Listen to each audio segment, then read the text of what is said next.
seguimos con más restos diurnos y ahora sí, como lo decía por si justo no estaba escuchando, no recuerdo la puntualidad de alguien que diga voy a estar a las 4 y está a las 16:00 en la puerta de la radio. Nuestra invitada en vivo, Betiana Cabrera Fasoris. ¿Cómo estás? Bien, muy bien. Terminando un año muy complejo, como los últimos que venimos teniendo. Pero bueno, cerrándolo, ¿no? Cerrándolo y tratando de esto, de generar expectativas, de seguir alentando a la cuestión comunitaria, porque bueno, es un momento no tan grato para muchos de nosotros, ¿no? Bueno, ¿cómo te encontró a vos este año con el colectivo, con las Mumalá, ahí en este no despegue de ir y volver, y en tu trabajo? Sí, la verdad es que es hay un nivel de complejidad acerca de todo lo que tiene que ver con la agenda de género que incluye no solamente a las mujeres, sino también a las disidencias, es decir, a las lesbianas, las travestis, las trans, intersex, no binarias. Hay un nivel de complejidad y hay un nivel de vulneración de derechos que la verdad es que se acrecentó muchísimo durante la pandemia, ¿no? Y en un primer momento de la pandemia era como que todos, allá por el 2020, era como que todos miraban eso. Entonces, tal vez se podía avanzar un poco más. Hoy por hoy, este año fue muy complejo. La crisis económica, sobre todo, pero la crisis social ha acrecentado todas esas vulnerabilidades, esas desigualdades. Entonces, ha sido un año de muchísimo trabajo y tal vez no tantas respuestas. Eso hay que decirlo. Los indicadores no mejoran y nosotras las Mumalá tenemos un observatorio nacional que registra, que se encarga de esto que es elaborar estadísticas, datos, conocimientos a partir de lo que nos pasa desde los territorios, porque hay mucho conocimiento, pero sobre todo desde la academia o son de los lugares y las organizaciones que trabajan esto específicamente, ONG, pero no, es como que falta la voz de los territorios, de los espacios en donde suceden los femicidios, donde suceden los abusos, donde suceden los suicidios femicidas, que también es otra problemática que nosotras venimos relevando, donde suceden los ataques de odio que no llegan a la prensa, que no llegan a los medios, los travesticidios sociales, es decir, que nuestras trabas o nuestras trans se mueren en la mitad de la expectativa de vida de una persona cis en nuestro país, es decir, que no pasan los 40-45 años. Y lo cierto es que los indicadores no han mejorado, nosotros lo hemos estado planteando durante todo el año, no han descendido las cifras ostensiblemente, y en contraposición tenemos que decir que Argentina tiene un movimiento feminista muy amplio, muy heterogéneo, con mucha potencia.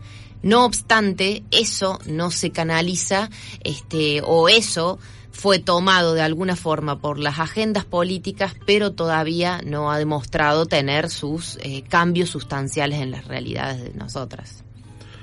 ¿Hace cuánto? Sé que la militancia tuya viene desde siempre, pero después vamos a ahondar un poquito en eso. Pero el movimiento de las Mumalá, concretamente, ¿cuándo nació? ¿Cuándo empezaron así a llevarlo adelante? ¿Cuándo empezaron a tomar los datos de esas primeras estadísticas? Bueno, las Mumalá, en realidad, las Mumalá tenemos 9 años, ¿no? Pero hay que decir que esto explota en el 2015 con el Ni Una Menos. Previamente, nosotros éramos una de esas organizaciones que específicamente hablaba de algo muy micro, muy pequeño, una cosa bien de nicho, como dicen los comunicadores.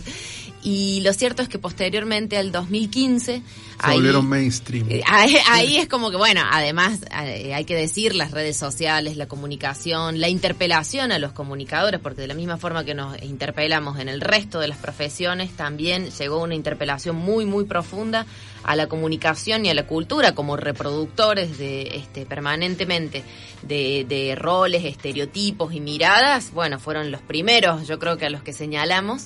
Y lo cierto es que, bueno, en el 2015 dijimos, nosotros ya veníamos trabajando con muchos casos, veníamos viendo en los territorios, porque nosotros trabajamos conjuntamente con una organización social que se llama Barrios de Pie, que es una organización, digamos, piquetera, que es una organización social de los barrios más vulnerables. Y lo cierto es que nosotras lo que veníamos, nuestra realidad era que en su gran mayoría eran mujeres las que conducían en las nuestras y en las otras organizaciones, ¿no? Las que conducían, las que eran mayoría, la que construían cotidianamente estas propuestas y estas alternativas de supervivencia. No obstante, ellas no eran las dirigentes, ¿no? Sino que dirigentes eran probablemente algún varón. Y empezamos a trabajar acerca de qué pasaba con estas mujeres, que eran referentas territoriales.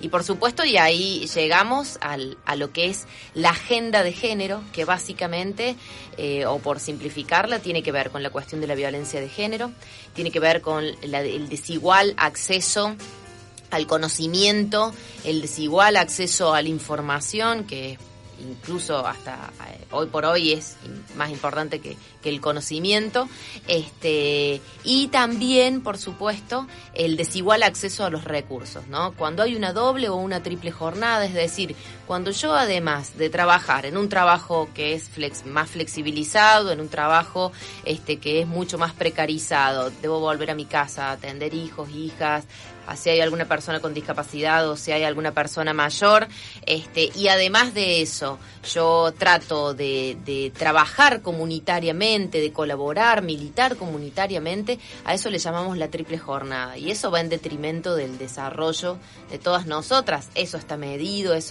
para eso tenemos muy buenos indicadores, algunos de ellos del INDEC nacionales, que hablan de que efectivamente existe una brecha, ¿no? Una brecha que es una brecha salarial, pero que también es una brecha de oportunidades. Nosotros engrosamos la lista de las desocupadas, sobre todo las más jóvenes, engrosamos las listas de las flexibilizadas, también generalmente tenemos acceso y nos llega, esto es lo que yo digo, el acceso a la información, ¿no? Y nuestro mundo se dirime en alternativas que generalmente no nos permiten avanzar e ir un poquito más allá. Bueno, hoy estamos en una facultad que es la UTN. Nosotros sabemos cómo ha avanzado la industria del software, sabemos hoy por hoy lo que significa ese mercado laboral y de desarrollo, y cuando nosotros vemos cuál es el acceso que tienen, el acceso y permanencia que tienen las mujeres, pero también las disidencias, ahí estamos hablando de estas desigualaciones, ¿no? Estas desigualaciones que son estructurales, que son culturales, que son históricas, y que cuesta desmontarlas, que el feminismo viene a poner arriba de la mesa y viene a decir que justamente esto no va más, ¿no? Que tiene un origen, que es un sistema, más allá de que alguna vez podemos señalar a uno u otro varón, o inclusive podemos señalar a algunas mujeres, tenemos que saber siempre de que en realidad esto es un sistema que se llama machismo y patriarcado, que acá nos hemos criado todas, y que tenemos que desmontarlo. Y en ese desmontar, si bien este potente movimiento feminista viene diciendo y aportando mucho, el problema es que en términos de políticas públicas no vemos que existan esos esfuerzos, ¿no? Esos esfuerzos para salir de las situaciones de violencia de género, que por ahí, todas conocemos alguien que estuvo, si es que no estuvimos nosotros, si es que no nos ponemos a pensar y a reflexionar de una forma más autocrítica y nos hemos dado cuenta que en algún momento hemos sido víctimas, pero lo cierto es que en nuestro país sigue siendo la primer causa de muertes violentas en mujeres, ¿no? Versus que en los varones la primera causa de muertes violentas tiene que ver con otra cosa, tiene que ver con la violencia callejera, tiene que ver con la violencia institucional, también en cierto grado, el gatillo fácil, que es uno, está también entre esos indicadores, y también vinculado a las economías delictivas. Bueno, a nosotras, nuestras muertes violentas son generalmente porque nos mata alguna pareja, expareja, marido, exmarido, Y bueno, y esto es lo que estamos señalando como una desigualdad, y esto es lo que estamos señalando para avanzar. Las Mumalá estamos en casi todo el país, estamos en 20 provincias, y justamente creamos este observatorio porque faltaba nuestra voz. Había muchas voces, pero todas eran de Capital Federal. No había voces oficiales. Vale decir, digamos, que esto de visibilizar estas desigualaciones siempre ha sido una tarea feminista. Y después sí, bueno, hoy por hoy el único registro oficial que hay de estas violencias por motivos de género es la Oficina de la Mujer de la Corte Suprema. Depende de la justicia, con quienes tenemos algunas diferencias, pero no obstante nosotras seguimos reclamando que tienen que existir más cifras oficiales, más allá de nuestra tarea. Y lo cierto es que hacemos una tarea que es una tarea de mucho compromiso y mucha militancia, porque significa seguir la historia de vida de todas estas mujeres, estas lesbianas, estas travestis, estas trans, pero también estos niños, estas niñas, estas adolescentes que han sido asesinadas por su condición de género, ¿no? Que han sido asesinadas por el solo hecho de ser mujeres, por el solo hecho de ser travestis, de ser trans. Y digo esto porque no es solo un número, no es solo, si bien por supuesto que los datos para nosotros son importantísimos, sino que hay ahí también toda una carga en cada una de estas provincias en cómo seguimos esos casos, cómo vemos cómo progresan. Hay muchas veces que las familias directamente no dicen que a su hija o a su nieta murió le mataron en un femicidio. Hay muchas veces que eso no se dice. Hay muchas veces que las familias son las primeras que empiezan a alertar y empiezan a decir: hay que buscarla, está desaparecida, ella no se hubiese ido por sus propios medios, acá pasa algo. Hay otras veces que las familias dicen: ella se suicidó, pero se suicidó por un motivo en particular, porque el padre la abusó durante muchísimos años cuando era pequeña, porque cuando fue adolescente lo denunció y porque la justicia le dio la espalda. Ese es el caso de Satia, de acá de Córdoba, ¿no? Eso es un suicidio femicida que ocurre en esos casos, o también en casos extremos de violencia de género. Mujeres que han sido sometidas a un nivel de violencia tan tremendo, y la falta de contención, la falta de dispositivos reales de contención hizo que decidiera quitarse la vida, ¿no? Bueno, todas esas cosas son las que nosotros tratamos de visibilizar, primero porque lo que no se dice, lo que no se escribe no existe, y segundo porque nosotras decimos, el Estado y los gobiernos son responsables por inacción de que haya ausencia de políticas públicas integrales. Hemos avanzado un montón, tenemos ministerios, tenemos áreas específicas. No obstante, cuando vemos los presupuestos, decimos, acá hay una enunciación formal y no real. No obstante, cuando vemos quiénes son los equipos de trabajo interdisciplinarios que se disponen para trabajar, vemos que son colegas totalmente flexibilizados con un monotributo que tienen entre sus tareas cotidianas decir: si ya tengo que sacar a esta familia de ese hogar porque corre el riesgo de que la asesinen, o no, o que denuncie y podemos ver de hacer un tratamiento, podemos hacer un abordaje de este varón violento. Entonces, la verdad es que es mucho trabajo, es muchísimo trabajo. Nosotros también tratamos de visibilizar este activismo sin revictimizar, sin dramatizar, sin esta cosa de mostrar el ojo morado, sin mostrar el llanto, porque creemos que eso en algún punto le quita la dignidad a todas aquellas y a aquellas que han logrado salir de esa situación de violencia. No hablamos de víctimas, por supuesto, hablamos de personas que han estado en situación de violencia. Y por supuesto, trabajamos fuertemente lo que son todas las iniciativas tendientes al cambio cultural, porque de eso se trata. Nosotros tenemos que lograr un profundo cambio cultural. Y en ese cambio cultural hay que meterse con todo, ¿no? Hay que meterse con todo, por más que sea muy controversial, por más que no nos guste, que nos quede incómodo y demás. De la misma forma que durante muchos años estuvimos trabajando en que tenemos que identificar qué es la violencia de género, tenemos que saber cómo denunciar, después tenemos que saber qué hacer, tenemos que fomentar esto de la independencia y la autonomía económica, que es lo primero que pierden las mujeres en situación de violencia. Lo segundo que pierden son las redes de contención familiares, sociales, amigos, vecinos. Se produce un aislamiento tremendo, alienante, ¿no? De la misma forma que trabajamos muchos años en eso, hoy decimos, tenemos que trabajar con los varones, lo cual es súper controversial, porque por supuesto el feminismo es muy amplio, es muy heterogéneo, hablamos de feminismos en plural, y hay muchos espacios y muchos sectores que dicen, pero ¿cómo? Vos vas a trabajar con los victimarios, si nadie cambia, ¿no? El violento no cambia, el violento no deja de ser violento, no se transforma. Lo cual es como que te empuja a esta cuestión del punitivismo, que es lo primero que nosotras vemos cuando ocurre algún caso drástico o dramático, ¿no?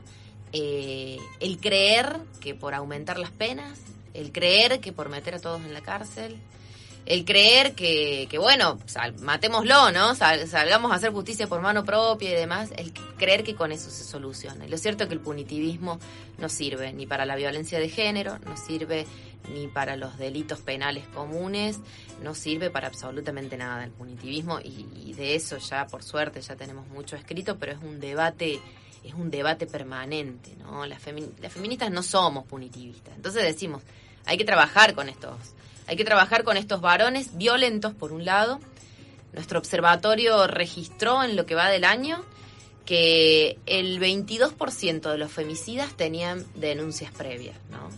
Entonces, de eso se desprenden dos lecturas. Por un lado, que un cuarto de las mujeres se animó, trató de salir de esa situación de violencia, dio parte al Estado, a las autoridades, y no lograron ayudarla, ¿no? Ahí hay una vacancia muy importante, y o no la escucharon, o no actuaron a tiempo, o no implementaron todas las medidas necesarias a tiempo.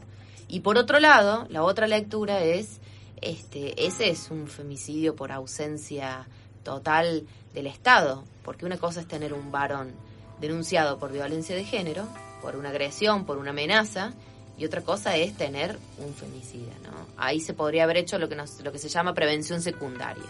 No obstante, no se hizo.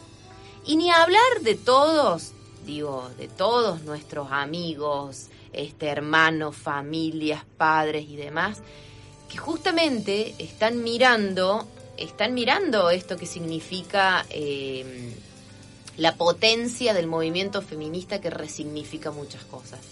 Lo están mirando, pero es un problema que esa mirada sea con miedo. Desde el miedo o desde la culpa, ¿no? Desde, no puedo decir nada porque ¿qué me van a decir después? No puedo decir nada porque seguro me van a escrachar. Es una culpa media rara también, porque en realidad es como, hay un reproche medio escondido, ¿no? No puedo decir nada porque la feminista, y ahí empieza el tono socarrón y toda esa cuestión. Esa es la reacción que no queremos, ¿no? Pensando en términos objetivos, esa es justamente la reacción que no queremos. Nosotros sí queremos interpelar acerca de cómo deberíamos ser varones y ser mujeres en esta sociedad, porque nos han inculcado, ¿no? De la misma forma que a las mujeres nos han inculcado de que el amor todo lo puede, por amor va a cambiar, que es importantísimo tener una familia, tener hijos, tener hijas, solo así vamos a estar completas, de que no tenemos que estar solas, de que no tenemos que ser las solteronas, etcétera, etcétera, y muchas cosas más que podemos decir. A los varones les han incorporado primero el que no pueden llorar, el que no pueden sentir, el que no pueden manifestar ese malestar. Por supuesto le han incorporado de que son los que se la tienen que bancar en la calle, en el barrio, en el laburo y en la casa. Tienen que ser los proveedores, pero también si tenemos un conflicto en el tránsito, también tenemos que reaccionar violentamente, porque parece que todo eso fuera la expresión de nuestra masculinidad. ¿Y cómo se va a ver cuestionada nuestra masculinidad? ¿Cómo nos va a caber esto que se mal usa como peyorativo, de que sos un maricón o sos un puto? Bueno, fíjense, en realidad el insulto tiene que ver con eso, con el cuestionamiento de la masculinidad hegemónica. Bueno, creemos que todo eso hay una interpelación profunda que todavía no se manifiesta masivamente o no se sabe bien cómo, porque si lo decís mucho también, viste, ya te dicen, ¿qué te haces el aliado? ¿Qué te haces el aliadín? Y demás. Y así sucesivamente. Pero sin lugar a dudas, tiene que ver con que ahí faltan herramientas y dispositivos. El principal dispositivo que existe, porque nosotros estamos en un país que todas las leyes están, no hay que inventar nada nuevo, hemos creado y hemos conquistado un montón de derechos en términos de leyes. El principal dispositivo es la Ley de Educación Sexual Integral, que no se implementa de una forma coherente y adecuada. Entonces, es muy difícil llegar a los niños, a las niñas, a los adolescentes, y ni les cuento a las personas que no están en una situación educativa o que no están en una institución. Porque, por ejemplo, si estás en una institución, la ley Micaela sí te habilita a replantearte estas cosas. Si lo haces bien y no como una cuestión formal, como nosotros sabemos que lo hacen, por ejemplo, se hace en la justicia o se hace en la policía, que es un cursito online que vos haces y que por supuesto lo querés hacer porque solo así podés ascender, sino que no se hace de una forma más integral. Y por otro lado, tampoco vemos masivas campañas de difusión y de concientización sobre estos temas. Vemos que lo único que versa es el morbo y la espectacularización de lo que nos pasa, ¿no? Tanto de lo que les pasa a las mujeres como lo que les pasa a los varones. El caso de Lucio tiene que ver con eso, con la espectacularización, tiene que ver con los estereotipos, con los prejuicios de género, y por otro lado tiene que ver profundamente con un Estado ausente, ¿no?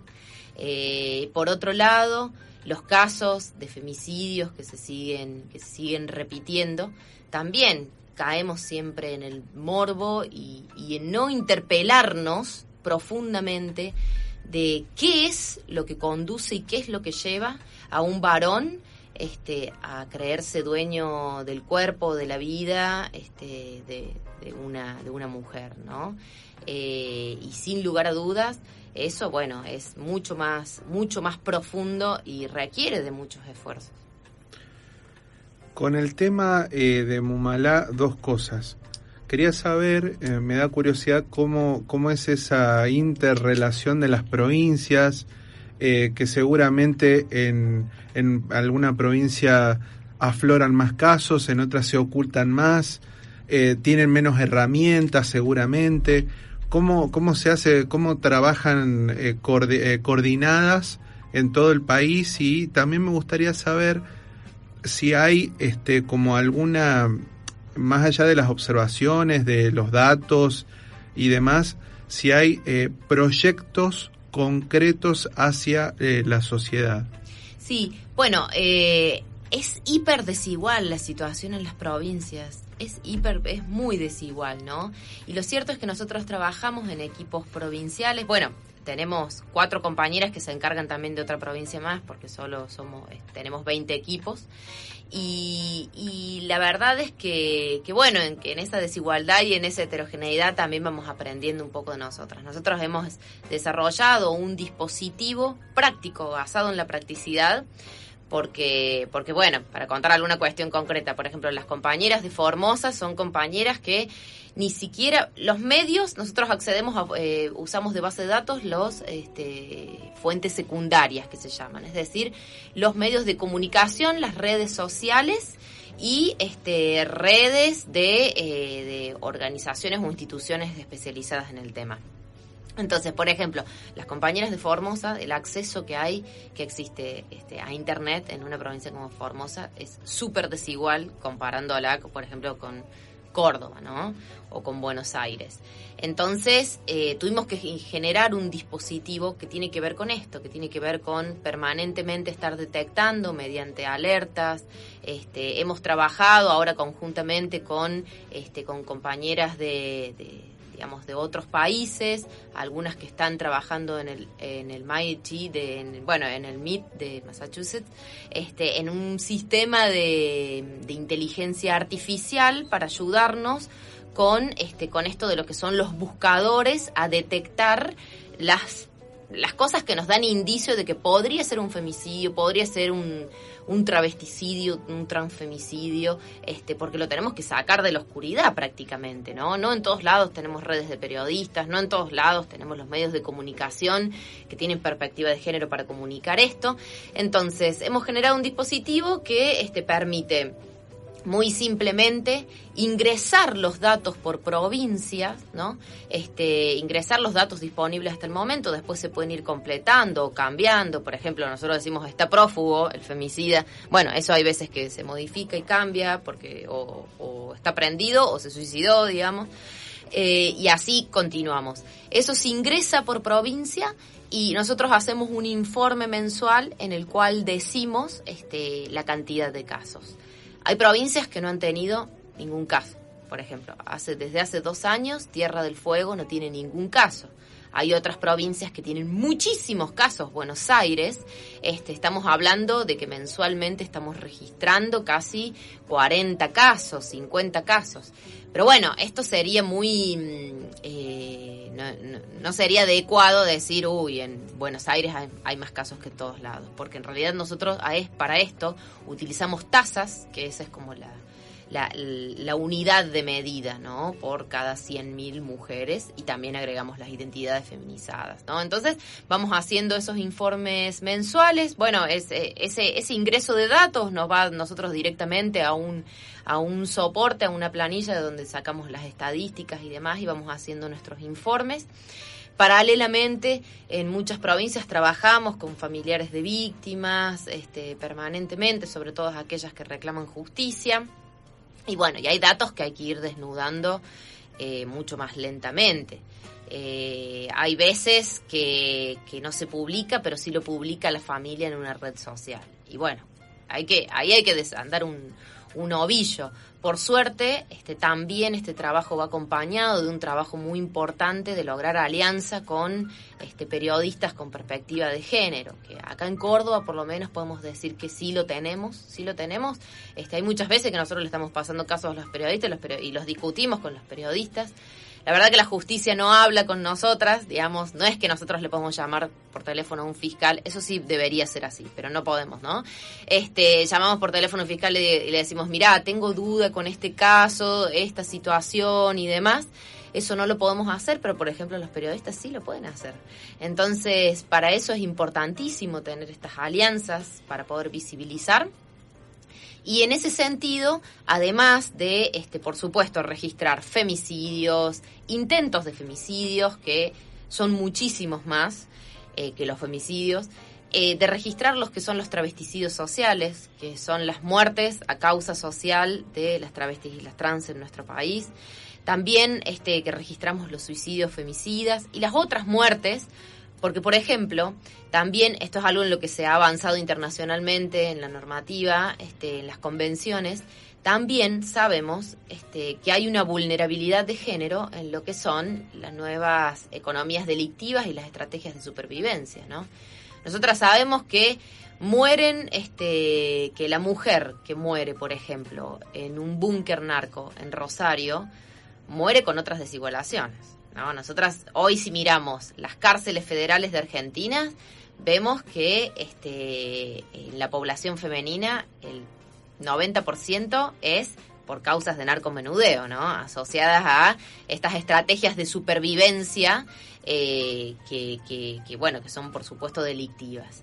Y ahí vemos una vulnerabilidad, ¿no? Ahí vemos una vulnerabilidad acerca de todo lo que tiene que ver con estas muertes violentas. No es lo mismo cuando se elige entrar a robar en la casa de cualquiera que cuando se elige entrar a robar en la casa de una mujer mayor, sola, con alguna discapacidad. Y además en el medio se la tortura, se la maltrata y demás, y se la asesina, ¿no? Esas cosas también las registramos, las visibilizamos de otra forma, porque no se adecúan a lo que nuestra normativa entiende como femicidios, como el agravante de femicidio, pero nos parece que es importante registrarlas porque también habla de una situación, ¿no? La situación de las migrantes, la situación de las que están en situación de calle, es decir, las mujeres que viven en la calle, que nosotros en Córdoba esto tenemos que decirlo, en Córdoba desde hace un tiempo esta parte cada vez vemos más gente viviendo en la calle. Quien haya tenido la oportunidad de ir a Cava ve que allá es una realidad insoslayable, pero en todas las cuadras. Bueno, Cava es una ciudad que tiene un montón, tiene algunos casos registrados de mujeres que estaban en situación de femicidios, en situación de calle. Esa es una vulnerabilidad mayor. También registramos de aquellas mujeres, por ejemplo, que estaban embarazadas. Esos son los que se llaman las interseccionalidades. Las migrantes, el tema de las migrantes es tremenda porque las migrantes están en una situación de vulnerabilidad hasta que regularizan su situación aquí. Y bueno, y con el paso del tiempo también hemos creado una red latinoamericana contra la violencia de género que es una suma de observatorios de Latinoamérica, ¿no? Entonces somos 25 organizaciones de 12 países y ahí ya también georreferenciamos, ¿no? Los femicidios. Y bueno, seguimos avanzando. Aunque no lo crean, hay países que ni siquiera lo registran, hay países que ni siquiera tienen datos oficiales unificados. Y eso es dramático. Pero bueno, en esto de pensarnos en un feminismo que desborde las fronteras de la misma forma que lo hizo la Marea Verde, que también lo haga por estos temas, impulsamos y apoyamos esto de que vayamos como creciendo un poco más en esa temática. Estimada Betiana, te quiero agradecer este rato, este tiempo que hemos compartido, que has hecho todo este trazado, este gran recorrido histórico y que seguramente van por más. Yo te invito a que el año que viene sigamos conversando porque me gustaría saber después más del tema social, sí, hablar de barrios de pie y esas cuestiones. Sí. Así que, de nuevo, muchísimas gracias por acercarte a la red. No, gracias a ustedes. Y bueno, la invitación es ahora a la marcha contra el acuerdo del FMI, porque, por supuesto, consideramos que es una deuda ilegítima que se tomó en el gobierno anterior, únicamente a los fines de beneficiar a los capitales acumulados, de beneficiar a los bancos y a la fuga también de divisas. Y lo cierto es que nosotras, las feministas, también en el avance que hemos hecho en entender esto que es la economía feminista, en entender cuáles son las desigualaciones y en entender que nosotras en la gran parte del mundo somos las que sostenemos la vida, porque somos las que sostenemos por las tareas de cuidado las comunidades, entender que también esto nos afecta de manera diferencial a nosotras. Hay una afectación ahí en cuanto a la crisis social económica y por eso nosotras también decimos, la deuda es con nosotras y es con nosotres. Y bueno, y el año que viene arrancamos con una convocatoria muy fuerte justamente para aumentar la capacidad técnica de nuestro observatorio, que al ser tan federal y al ser tan desigual, también, bueno, presenta esos límites. Pero bueno, que queremos avanzar en esto que tiene que ver con justamente todo lo que son los datos, la ciencia de datos, que muchas nos hemos acercado desde otras profesiones, yo soy médica, ¿no? Que nos hemos acercado de otros lados, pero que es importantísimo, ¿no? Lo que no se visibiliza es muy difícil que se transforme. Entonces, sí, vamos a avanzar en una convocatoria y bueno, ya se las vamos a hacer llegar. Muchas gracias. A ustedes.